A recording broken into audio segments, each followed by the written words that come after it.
Hit story में आप सभी का स्वागत है। ये कहानी पति और पत्नी की है।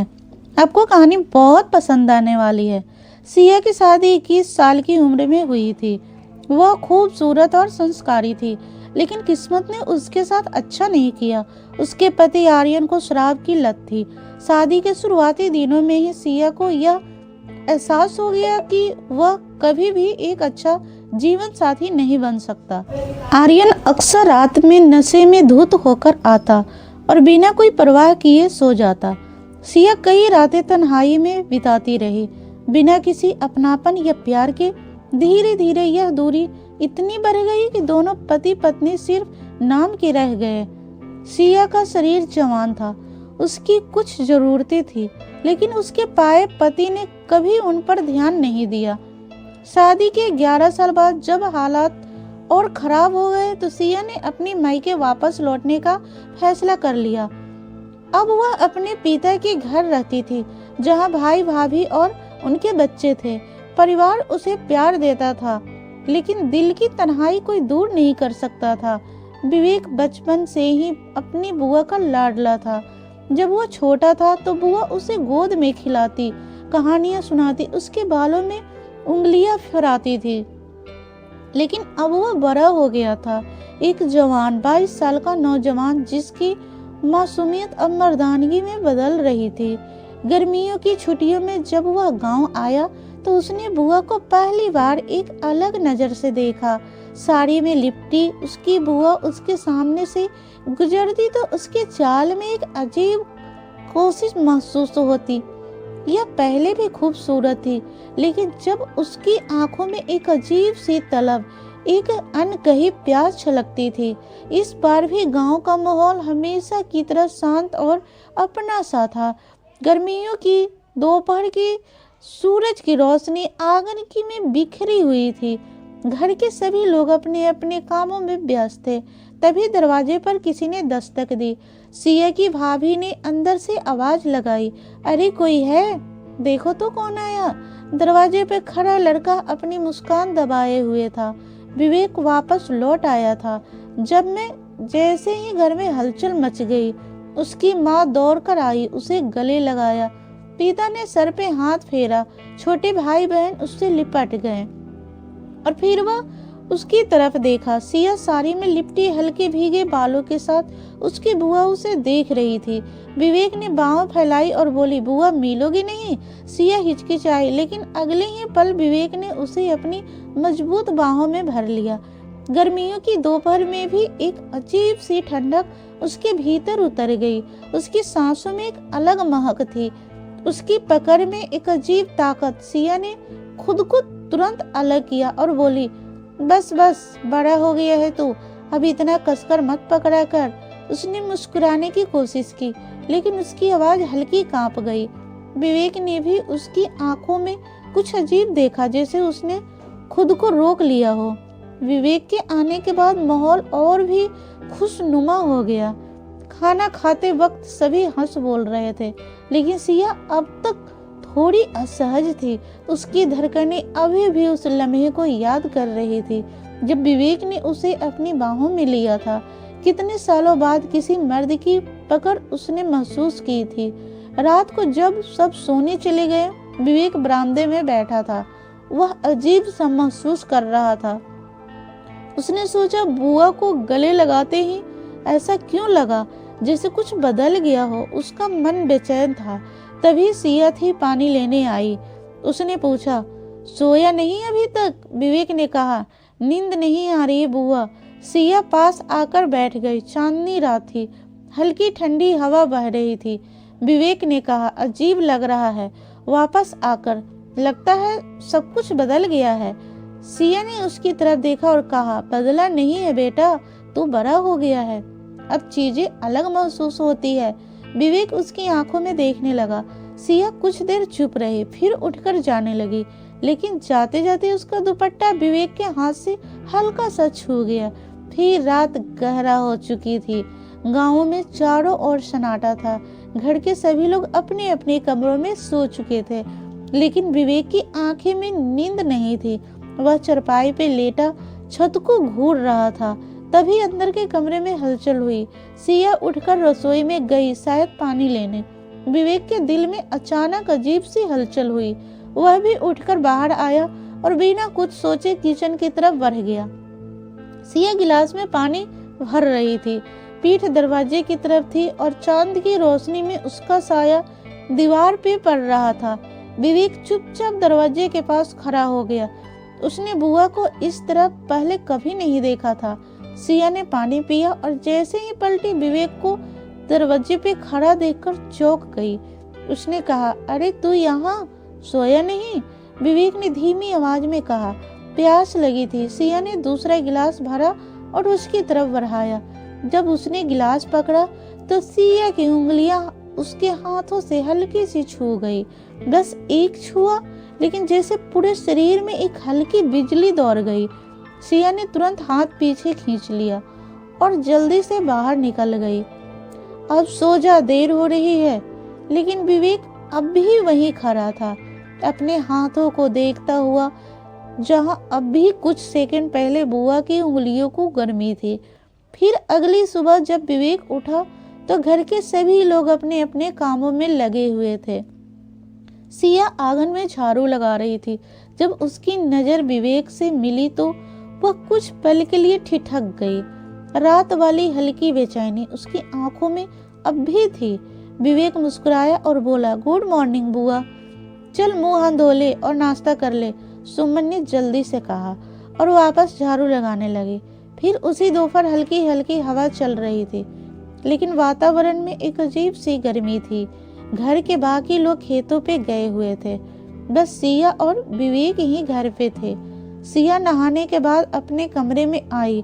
भीगे बालों को टपकती पानी की बूंदें उसकी गर्दन से होते हुए पीठ पे गिर रही थी। उसने अलमारी खोली और एक हल्की गुलाबी साड़ी निकाली। विवेक बरामदे में बैठा था, लेकिन उसकी नजरें बार बार बुआ के कमरे की ओर उठ रही थी। वो खुद को रोकना चाहता था, लेकिन मन अजीब सी हलचल महसूस कर रहा था। मुझे क्या हो रहा है? विवेक ने खुद से सवाल किया, लेकिन कोई जवाब नहीं मिला। तभी हल्की हवा से बुआ के कमरे का दरवाजा थोड़ा सा खुल गया। विवेक की नजरें जैसे ही भीतर गई, वह ठहर सा गया। सिया आईने के सामने खड़ी थी। उसकी भीगी साड़ी अब भी बदन से चिपकी हुई थी। वह अपने बालों को तौलिए से पोंछ रही थी और उसकी सांसें हल्की तेज थी। विवेक कुछ सेकंड के लिए जैसे जड़ हो गया। तभी सिया ने हल्का सा करवट बदली और उसकी नजर दरवाजे की ओर गई, जहां विवेक खड़ा था। उसकी आंखें मिली। एक पल के लिए सब कुछ जैसे थम गया। सिया का चेहरा हल्का लाल हो गया। उसने जल्दी से पल्लू सही किया, लेकिन उसकी आंखें में एक अजीब सी चमक और बेचैनी थी। विवेक को पहली बार महसूस हुआ कि बुआ ने भी उसे वैसे ही देखा था जिसे वह बुआ को देख रहा था। सिया ने हल्की घबराई हुई आवाज में पूछा, तू यहाँ क्या कर रहा है? विवेक हड़बड़ा गया और बोला, कुछ नहीं बुआ, बस हवा से दरवाजे खुल गया था। सिया ने कोई जवाब नहीं दिया। उसने गहरी नजर से विवेक को देखा और दरवाजा धीरे से बंद कर लिया। लेकिन वो नजरें सब कुछ कह चुकी थी। उसके बाद बुआ मेरे सामने नहीं आई। आज की रात बाकी रातों जैसी नहीं थी। हल्की ठंडी हवा चल रही थी, लेकिन सिया के दिल में एक अजीब सी गर्मी थी। वो नजरें, जो लम्हा जब उसकी आंखें विवेक से टकराई थी, तब उसे ऐसा क्यों लगा था कि कुछ बदल रहा है। उधर विवेक भी बेचैन था। बुआ का भी भीगा चेहरा, वो हल्की घबराहट, वो लरजती हुई आवाज अब कुछ उसके जहन में घूम रहा था। फिर रात के करीब 11:30 बजे चुके थे। घर के सभी लोग सो चुके थे। सिया को नींद नहीं आ रही थी। उसने करवट बदली, लेकिन दिल की हलचल शांत नहीं हो रही थी। उसने सोचा कि बाहर जाकर थोड़ी ठंडी हवा ले आए। वह बरामदे में आई और देखा विवेक पहले से ही वहां बैठा था। सिया ने हल्की आवाज में पूछा, अभी तक सोए नहीं? विवेक ने उसकी ओर देखा। नींद नहीं आ रही है बुआ? उसकी आवाज में एक अजीब सी गहराई थी। सिया ने पास रखी चारपाई पर बैठते हुए कहा, कभी कभी रातें बेचैन कर देती है। विवेक हल्की मुस्कान के साथ बोला, और कभी कभी कोई खास इंसान भी। सिया का दिल हल्का सा धड़का। उसने विवेक की ओर देखा। उसकी आंखों में वह मासूमियत तो थी, लेकिन अब उसमें कुछ और भी था, कुछ ऐसा जो सिया को अंदर तक महसूस हो रहा था। एक पल के लिए दोनों के बीच गहरी खामोशी छा गई। चांदनी रात में विवेक बुआ के चेहरे को ध्यान से देख रहा था। उसकी खुली जबे, हल्का कांपता हुआ होठ और वो आंखें कुछ छिपाने की कोशिश कर रही थी। सिया ने नजरें फेर ली। सिया ने धीरे से कहा, सो जाओ विवेक, रात गहरी हो रही है। और वह उठने लगी। लेकिन जैसे ही वह उठी, सिया ने महसूस किया कि वह उसे वैसे ही देख रहा है जिसे कोई मर्द पहली बार किसी औरत को देखता है। वह तुरंत पीछे हटी और तेजी से अंदर चली गई, लेकिन उसके दिल की धड़कनें बेकाबू थी। उस शाम बहुत गर्मी थी, लेकिन हल्की हल्की ठंडी हवा चल रही थी। घर के बाकी लोग खेतों में गए हुए थे और हवेली में सिर्फ सिया और विवेक ही थे। सिया आंगन में बैठकर सब्जियां काट रही थी। सूरज ढल रहा था और उसकी हल्की नारंगी रोशनी उसके चेहरे पे पड़ रही थी। वह शांत दिख रही थी, लेकिन मन के अंदर एक हलचल थी, एक अनकहा एहसास जो वह खुद से भी छिपा रही थी। उधर विवेक बरामदे में बैठा था। उसकी नजरें किताब पर थी, लेकिन मन कहीं और था। वो बार बार बुआ की ओर देख रहा था। आज उसे बुआ कुछ अलग दिख रही थी। हवा से जब जब उसकी जुल्फें उसके चेहरे पे आती, विवेक मन अजीब सा होने लगता। तभी अचानक सिया का हाथ कटते कटते बचा। अरे, वो चौंक गई। विवेक तुरंत उठकर उसके पास आया। बुआ, ध्यान कहाँ है आपका? सिया ने हल्की मुस्कान दी। कुछ नहीं, बस यूं ही। विवेक ने सिया के हाथों को देखा। उसकी कोमल उंगलियां हल्की गुलाबी हो रही थी, शायद सब्जी के रस से। वह कुछ सोच रहा था कि अचानक हवा चली और सिया का पल्लू उसके हाथ से हल्का सा छू गया और एक हल्की सिहरन दोनों के शरीर में दौड़ गई। विवेक ने महसूस किया कि सिया भी ठिठक गई थी। कुछ सेकंड तक दोनों एक दूसरे की ओर देख रहे थे, लेकिन कोई कुछ कह नहीं सका। सिया ने जल्दी से पल्लू ठीक किया और उठने लगी, लेकिन जैसे ही उसने कदम बढ़ाया, उसका पैर मुड़ गया। वह गिरने ही वाली थी कि विवेक ने तुरंत उसे थाम लिया। सब ठीक है? उसकी आवाज में धीमी थी, लेकिन उसमें कुछ था, कुछ ऐसा जो सिर्फ सिया ही समझ सकती थी। सिया ने खुद को तुरंत अलग किया। हाँ, मैं ठीक हूँ, उसने जल्दी से कहा और नजरें फेर ली। लेकिन जब उसने नजरें उठाई तो विवेक अब भी उसे वैसे ही देख रहा था, गहरी ठहरी हुई आंखों से। सिया का गला सूखने लगा। वो जानती थी कि अब यह सिर्फ एक इत्तेफाक नहीं था। फिर उस रात गहरी हो चुकी थी, लेकिन सिया की आंखें में नींद नहीं थी। वो करवटें बदल रही थी, लेकिन दिमाग में बस एक ही तस्वीर घूम रही थी, विवेक की वो गहरी नजरें, उसकी मजबूत उंगलियां की पकड़ और वो अनकहा एहसास जो पहली बार उसने खुद भी महसूस किया था। यह मैं क्या कर रही हूँ? उसने खुद को समझाने की कोशिश की। और मेरा भतीजा है, मुझे ऐसा नहीं सोचना चाहिए। लेकिन सच तो यह था कि उसका मन अब खुद से झूठ नहीं बोल पा रहा था। बरामदे में लेटा विवेक भी जाग रहा था। वो जानता था कि बुआ उसे नजरअंदाज करने की कोशिश कर रही थी, लेकिन उसकी तेज सांसें, हल्की घबराहट और कांपती आवाज बता रही थी कि वह भी अब इन एहसासों को अछूती नहीं थी। तभी अंदर कमरे से हल्की आहट आई। विवेक चौकन्ने हुआ। उसने देखा सिया धीरे कदमों के बरामदे की ओर आ रही थी।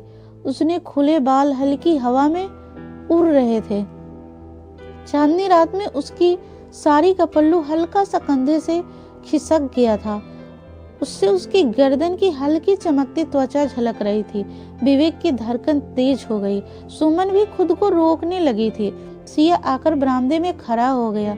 उसने सोचा था कि विवेक सो रही होगी, लेकिन जैसे ही उसकी नजरें विवेक से मिली, वो ठहर गई। विवेक ने हल्की मुस्कान के साथ पूछा, बुआ, आप इतनी रात को? सिया ने धीमे से कहा। बस नींद नहीं आ रही थी। उसकी आवाज हल्की कांप रही थी। वो पास पड़ी चारपाई पे बैठ गई। विवेक अब भी उसे देख रहा था। चांदनी रात में उसके चेहरे पर हल्की लालिमा थी। उसकी आंखों में अजीब सी नरमी थी। सिया को एहसास हुआ कि विवेक उसे वैसे ही देख रहा है जैसे कोई मर्द किसी औरत को देखता है, लेकिन हैरानी की बात यह थी कि उसे यह गलत नहीं लग रहा था। तभी हल्की हवा चली और सिया के बाल उसके चेहरे पर आ गए। विवेक से रहा नहीं गया। उसने धीरे से हाथ बढ़ाया और सिया के चेहरे से उसकी जुल्फों को पीछे किया। सिया का पूरा शरीर जैसे शून्य हो गया और इस बार उसने खुद को रोक नहीं सका। कंटिन्यू। तो दोस्तों, यह कहानी में आगे क्या होता है यह जानने के लिए हमारे चैनल को सब्सक्राइब करें और वीडियो को लाइक करें, और फिर मिलते हैं एक नए वीडियो के साथ।